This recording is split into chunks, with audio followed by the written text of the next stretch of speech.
ಇವತ್ತಿನ ಅಭ್ಯಾಸದಲ್ಲಿ ಶಕ್ತಿ ವಿಕಸಗಳ ಮುಂದುವರೆದ ಭಾಗವನ್ನು ನೋಡ್ತಾ ಹೋಗ್ತೀವಿ. ಭುಜದ ಭಾಗವರೆಗೂ ನಾವು ಅಭ್ಯಾಸವನ್ನ ತಗೊಂಡಿದ್ವಿ. ಇನ್ನು ಮಿಕ್ಕುಳಿದ ಭಾಗ ಸ್ಕಂದ ಶಕ್ತಿ ಅಂತ ಕರಿತೀವಿ. ಸ್ಕಂದ ಶಕ್ತಿ ಅಂದ್ರೆ upper back, shoulder back portion ಏನಿದೆ ಇದನ್ನ ಸ್ಕಂದ ಅಂತ ಕರಿತೀವಿ ಸಂಸ್ಕೃತದಲ್ಲಿ. ಆ ಸ್ಕಂದ ಭಾಗಕ್ಕೆ ಮಾಡುವಂತ ಅಭ್ಯಾಸವನ್ನ ಇವತ್ತು ನೋಡ್ತಾ ಬರ್ತೀವಿ. ಇದನ್ನ ಉಸಿರಾಟದ ಜೊತೆಗೆ ಹೇಗೆ ಮಾಡೋದು ಅನ್ನೋದನ್ನ ನಾವು ನೋಡ್ತಾ ಬರ್ತೀವಿ. ಇಲ್ಲಿ ನಾವು ಮಾಡಬೇಕಾಗಿರೋದು ಎರಡೂ ಭುಜದ ಗಂಟನ್ನ ಅಂದ್ರೆ ಮೇಲ್ ಶೋಲ್ಡರ್ನ ಭಾಗವನ್ನ ಇನ್ಹೇಲ್ ಮಾಡಿಕೊಂಡು ಮೇಲಕ್ಕೆ ಎತ್ತಬೇಕು. ಅದು ಆಲ್ಮೋಸ್ಟ್ ನಿಮ್ಮ ಕಿವಿಯ ಭಾಗಕ್ಕೆ ಸ್ಪರ್ಶ ಆಗ್ತಿದೆ ಅನ್ನೋ ಹಾಗೆ.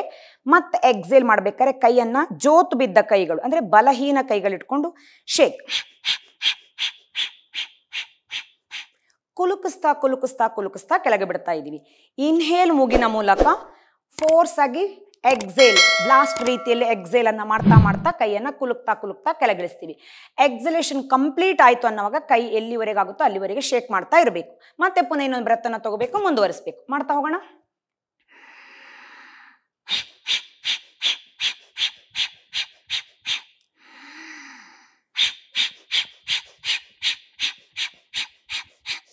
ಹಸ್ತಕ್ಕೆ ಯಾವುದೇ ಬಲ ಕೊಡಕೂಡದು. ಇದರಲ್ಲಿ ಹಸ್ತ ಹ್ಯಾಂಗ್ ಆಗ್ತಾ ಇದೆ, ಜೋತು ಬಿದ್ದಿರುವ ಕೈಗಳಾಗಿರುತ್ತೆ.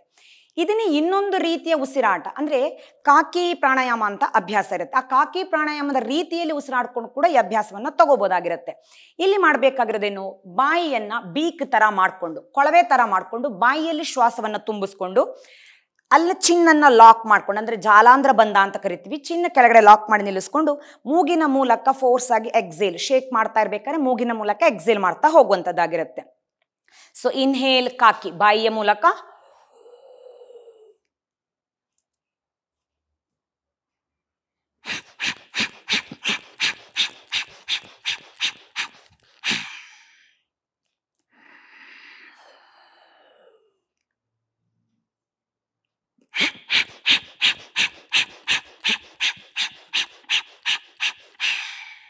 ರಿಲ್ಯಾಕ್ಸ್. ಈ ರೀತಿಯಲ್ಲಿ ಕೂಡ ಅಭ್ಯಾಸವನ್ನ ತಗೋಬಹುದು. ನಮ್ಗೆ ಯಾವ್ದು ಅನುಕೂಲ ಆಗುತ್ತೋ, ಯಾವ ರೀತಿಯ ಉಸಿರಾಟ ಸುಲಭವಾಗಿ ನಮ್ಗೆ ಅರ್ಥ ಆಗಿ ಮಾಡೋಕ್ಕಾಗುತ್ತೋ ಆ ಉಸಿರಾಟದಲ್ಲಿ ಮಾಡ್ತಾ ಹೋಗ್ಬೋದು. ಸೊ ಸ್ಕಂದ ಭಾಗಕ್ಕೆ ಇನ್ನೂ ಒಂದು ಅಭ್ಯಾಸವನ್ನ ತಗೊಳ್ತೀವಿ. ಇನ್ನು ಕತ್ತಿನ ಮೇಲ್ಭಾಗದ ಎಲ್ಲ ಅಭ್ಯಾಸಗಳನ್ನ ಆರಾಮಾಗಿ ನಾವು ಕೂತ್ಕೊಂಡು ಕೂಡ ಅಭ್ಯಾಸವನ್ನ ತಗೋಬಹುದು. ಸೊ ಹಾಗಾಗಿ ಈಗ ನೆಕ್ಸ್ಟ್ ಅಭ್ಯಾಸವನ್ನ ಕೂತು ಮಾಡ್ತಾ ಬರ್ತೀವಿ ನಾವು. ಸ್ಕಂದ ಭಾಗಕ್ಕೆ ಅಂದ್ರೆ ಅಪ್ಪರ್ ಶೋಲ್ಡರ್ ಭಾಗಕ್ಕೆ ಮಾಡುವಂತ ಅಭ್ಯಾಸ. ಬೆನ್ನಿನ ಗೂನು ಕರ್ವೆಲ್ಲ ಹೋಗೋದಿಕ್ಕೆ ಸಹಾಯಕ್ಕೆ ಬರುವಂತ ಅಭ್ಯಾಸ ಕೂಡ ಹೌದು. ಸೊ ಹಾಗಾಗಿ ಆರಾಮಾಗಿ ಸುಖಾಸನ ಸ್ಥಿತಿಯಲ್ಲಿ ಕೂತ್ಕೊಳ್ಳೋಣ. ಸ್ಕಂದ ಶಕ್ತಿ ವಿಕಸಕದಲ್ಲಿ ನಾವು ಭುಜದ ಭಾಗಕ್ಕೆ ಇನ್ನೊಂದು ಅಭ್ಯಾಸ. ಇದನ್ನ ಗೋಮುಖಾಸನ ಅಂತಾನೂ ಕರೆಯಲ್ಪಡುತ್ತೆ. ಅಂದ್ರೆ ಕಾಲು ಕೈ ಒಟ್ಟಿಗೆ ಸೇರಿಸ್ಕೊಂಡು ಮಾಡಿದ್ರೆ ಅದು ಗೋಮುಖಾಸನ ಅಂತ ಆಗುತ್ತೆ. ಬರೀ ಕೈಯ ಭಾಗಕ್ಕೆ ಈಗ ವ್ಯಾಯಾಮವಾಗಿ ಗೋಮುಖಾಸನದ ಒಂದು ಪಾರ್ಟ್ ಅನ್ನ ನಾವು ಅಭ್ಯಾಸದಲ್ಲಿ ತಗೊಳ್ತೀವಿ. ಸೊ ಒಂದು ಕೈಯನ್ನ ಮೊಣಕೈಯಿಂದ ಮಡಚ್ತಾ ಹಿಂದಕ್ಕೆ ಅಂಗೈ ತಿರುಚ್ತಾ ತಗೊಂಡು ಹೋಗ್ತಾ ಇದ್ದೀವಿ. ಮೇಲ್ಮುಖವಾಗಿ ಬೆಳೆಸ್ತಾ ಇದ್ವಿ ಆ ಕೈಯನ್ನ. ಇನ್ನೊಂದು ಕೈ ಮೇಲಿನಿಂದ ಕೈರಟ್ಟೆ ಕಿವಿಗೆ ಸ್ಪರ್ಶ ಆಗ್ತಾ ಇರೋ ಹಾಗೆ ಅದನ್ನು ಮೊಣಕೈಯಿಂದ ಮಡಚಿ ಅಂಗೈಯನ್ನ ಕೆಳಗಿಳಿಸ್ತಾ ಬಂದು ಒಂದಕ್ಕೊಂದು ಕೈಯ ಭಾಗವನ್ನ ಲಾಕ್ ಮಾಡೋಕ್ಕಾದ್ರೆ ಲಾಕ್ ಮಾಡ್ತೀವಿ. ಇನ್ ಕೇಸ್ ನಮ್ಗೆ ಲಾಕ್ ಮಾಡೋಕ್ಕಾಗ್ಲಿಲ್ವಾ ತೊಂದರೆ ಏನಿಲ್ಲ. ಈ ರೀತಿ ಬಟ್ಟೆಯ ಭಾಗವನ್ನಾದ್ರೂ ಹಿಡ್ಕೊಂಡು ನಿಲ್ಲಿಸ್ಕೋಬೇಕು. ಒಂದು ಎಳೆತ ಇರಲಿ ಅಂತಷ್ಟೇ. ಸುಮ್ಮನೆ ಹೀಗೆ ಬಿಟ್ರೆ ಕೈ ಫ್ರೀ ಆಗಿರುತ್ತೆ. ಸೊ ಹಾಗಾಗಿ ಒಂದು ಎಳೆತ ಇರಲಿ ಅಂತಂದ್ರೆ ಬಟ್ಟೆನಾದ್ರೂ ಹಿಡಿಬೇಕು. ಇಲ್ಲ ನಮಗೆ ಸಾವಕಾಶವಾಗಿ ಹಿಡಿಯೋಕ್ಕಾಗ್ತಿದೆ ಅಂದ್ರೆ ಒಂದಕ್ಕೊಂದು ಬೆರಳನ್ನ ಲಾಕ್ ಮಾಡಿ ಈ ರೀತಿ ನಿಲ್ಲಿಸ್ಕೋಬೇಕು. ನಿಲ್ಲಿಸಿದ್ರೆ ಸಾಕಾ? ಸಾಲದು.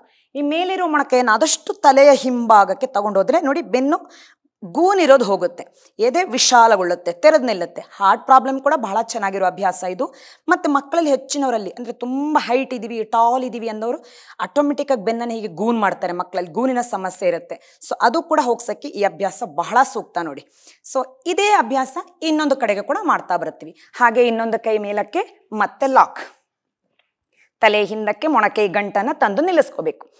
ಈಗ ಇದನ್ನೇ ವ್ಯಾಯಾಮವಾಗಿ ಮಾಡ್ತಾ ಬರ್ಬೋದು.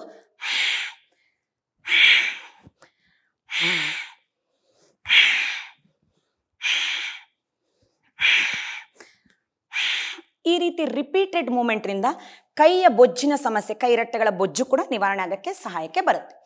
ಓಕೆ, ಈಗ ನೆಕ್ಸ್ಟ್ ಅಭ್ಯಾಸಕ್ಕೆ ಬರ್ತೀವಿ. ನೆಕ್ಸ್ಟ್ ಸ್ಕಪುಲ್ಲಾ ಭಾಗ ಅಂತ ಕರಿತೀವಿ. ಅಂದರೆ ಶೋಲ್ಡರ್ ಬ್ಲೇಡ್ ಅಂತ ಏನು ಹೇಳ್ತೀವಿ ನಾವು, ಆ ಶೋಲ್ಡರ್ ಬ್ಲೇಡಿನ ಭಾಗಕ್ಕೆ ಕೊಡುವಂಥ ಅಭ್ಯಾಸ ಆಗಿರುತ್ತೆ.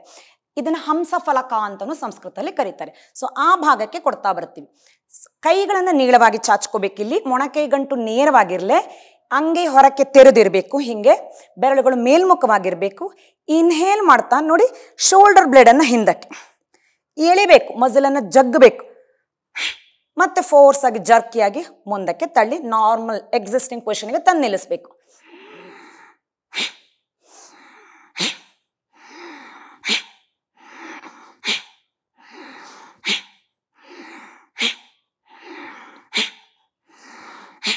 ಈ ರೀತಿ ಇದೆಲ್ಲ ಮಕ್ಕಳಿಗೆ ಬಹಳ ಸಹಾಯಕ ಬರುವಂಥ ಅಭ್ಯಾಸಗಳು ನೋಡಿ. ಯಾಕಂದ್ರೆ ನಿತ್ಯವೂ ಕೂತೇ ಇರ್ತಾರೆ, ಬೆಂಚ್ ಡೆಸ್ಕಲ್ಲಿ, ಕ್ಲಾಸ್ಗಳಲ್ಲಿ, ಶಾಲೆಗಳಲ್ಲಿ ಕೂತೇ ಇರುವಂಥದ್ದಿರುತ್ತೆ ಹೆಚ್ಚು. ಇಲ್ಲ ಮನೆಗೆ ಬಂದರೆ ಟ್ಯೂಷನು, ಅಲ್ಲೂ ಕೂತೇ ಇರೋದು, ಬೆನ್ನು ಬಗ್ಗಿಸ್ಕೊಂಡು ಬರಿತಾ ಇರೋದು, ಇದೇ ಮಾಡ್ತಿರ್ತಾರೆ. ಸೊ ಅಂಥ ಸಮಸ್ಯೆಗೆಲ್ಲ ಇದು ಬಹಳ ಸಹಾಯಕ್ಕೆ ಬರುತ್ತೆ ನೋಡಿ. ಮಾಡ್ತಾ ಹೋಗಬೇಕು ನಿತ್ಯವೂ ಇಂಥ ಅಭ್ಯಾಸಗಳನ್ನು. ಸೊ ಹಾಗೆ ಇನ್ನೂ ಮುಂದುವರಿಸ್ಕೊಂಡು ಹೋಗ್ತೀವಿ ನಾವು ಅಭ್ಯಾಸದಲ್ಲಿ. ಈಗ ಭುಜದ ಭಾಗಕ್ಕೆ, ಭುಜವಲ್ಲಿ ಅಂತ ಕರಿತೀವಿ, ಭುಜಕ್ಕಿಂತ ಸ್ವಲ್ಪ ಕೆಳಗಡೆ ಭಾಗ ಅಂದರೆ ಎಲ್ಬೋ ಗಂಟು, ಇದನ್ನು ಕಫೋಣಿ ಅಂತಲೂ ನಾವು ಸಂಸ್ಕೃತದಲ್ಲಿ ಕರಿತೀವಿ. ಈ ಭುಜದ ಗಂಟಿನ ಭಾಗಕ್ಕೆ ಅಂದರೆ ಎಲ್ಬೋ ಗಂಟಿಗೆ ಮಾಡುವಂಥ ಅಭ್ಯಾಸ ಇದು. ಕೈಗಳನ್ನು ಇನ್ಹೇಲ್ ಮಾಡ್ಕೊಂಡು ಮುಂದಕ್ಕೆ ಚಾಚ್ತಾ ಇದ್ದೀನಿ, ಅಂಗೈ ತೆರೆದಿದ್ದೀನಿ. ಈಗ ಇನ್ಹೇಲ್ ಮಾಡ್ಕೊಂಡು ಕೈಯನ್ನು ಮೃದುವಾಗಿ ಹಿಂದಕ್ಕೆ ಅಂದರೆ ನಿಧಾನಕ್ಕೆ ಎಲ್ಬೋ ಗಂಟು ಮಡಚ್ತಾ ಹಿಂದಕ್ಕೆ ಹೋಯ್ತು, ಶೋಲ್ಡರ್ ಬ್ಲೇಡು ಎದ್ದೇಳ್ತು. ಈಗ ಜರ್ಕಿಯಾಗಿ ಮುಂದಕ್ಕೆ ಬಿಡಿಸ್ಬೇಕು. ಬೆರಳುಗಳನ್ನು ಮಡಚ್ಕೊಂಡೆ, ಬಿಡಿಸ್ದೆ ಫೋರ್ಸ್ ಆಗಿ.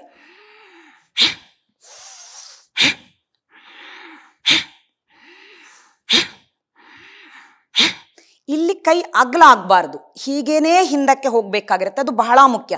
ಹೀಗೆ ಆಯ್ತು ಅಂತಂದ್ರೆ ಆ ಅಭ್ಯಾಸದ ಪರಿಣಾಮ ವ್ಯತ್ಯಾಸ ಆಗ್ಬಿಡುತ್ತೆ.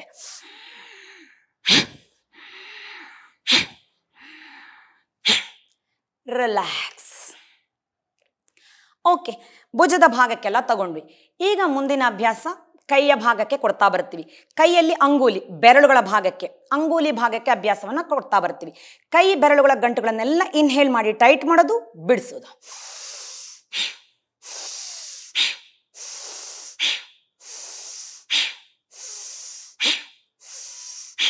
ಈಗ ಅದೇ ರೀತಿ ಮುಷ್ಟಿ ಮಾಡ್ಕೊಳ್ತೀವಿ.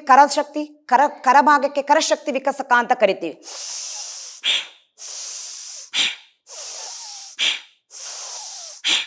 ಇದನ್ನೇ ಸೂಕ್ಷ್ಮ ವ್ಯಾಯಾಮದಲ್ಲಿ ಮಾಡಿದ್ವಿ ನಿಧಾನದ ಉಸಿರಾಟದ ಜೊತೆಗೆ. ಆದರೆ ಇಲ್ಲಿ ಉಸಿರಾಟ ವೇಗವಾಗಿ ನಡೀತಾ ಇದೆ, ಅದು ವ್ಯತ್ಯಾಸ.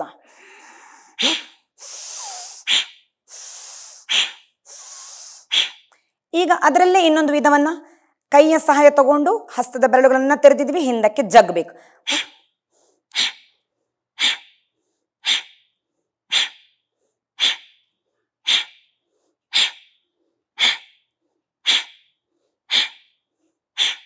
ರಿಲ್ಯಾಕ್ಸ್. ಅಂಗೈಯನ್ನ ತಿರುಚ್ತಾ ಬರೋಣ.